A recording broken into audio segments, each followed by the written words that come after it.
ورحمۃ اللہ وبرکاتہ۔ آج ہم جانیں گے کہ ہمارے نبی صلی اللہ علیہ وسلم کا دین دین اسلام ہے، پھر بھی بعض لوگ اس کو دین حنیف کہتے ہیں۔ یہ کیوں؟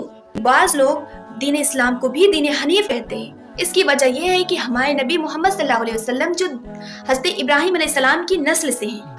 حضرت ابراہیم علیہ السلام، آپ غور سے سوچئے تو حضرت ابراہیم علیہ السلام کے دو بیٹے تھے، حضرت اسماعیل علیہ السلام جو حضرت حبیبی ہاجرہ کے بطن سے تھے، ان کو حضرت ابراہیم نے عرب کا علاقہ دیا، اور دوسرے بیٹے حضرت اسحاق علیہ السلام جو بی بی سارہ کے بطن سے تھے، ان کو حضرت ابراہیم علیہ السلام نے شام کا علاقہ دیا۔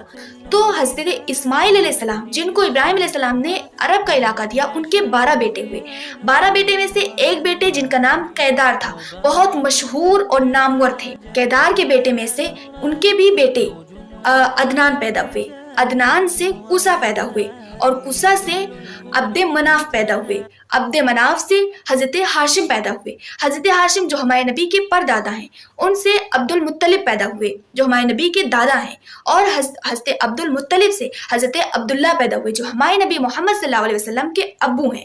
حضرت عبداللہ سے ہمارے نبی آخری نبی پیدا ہوئے۔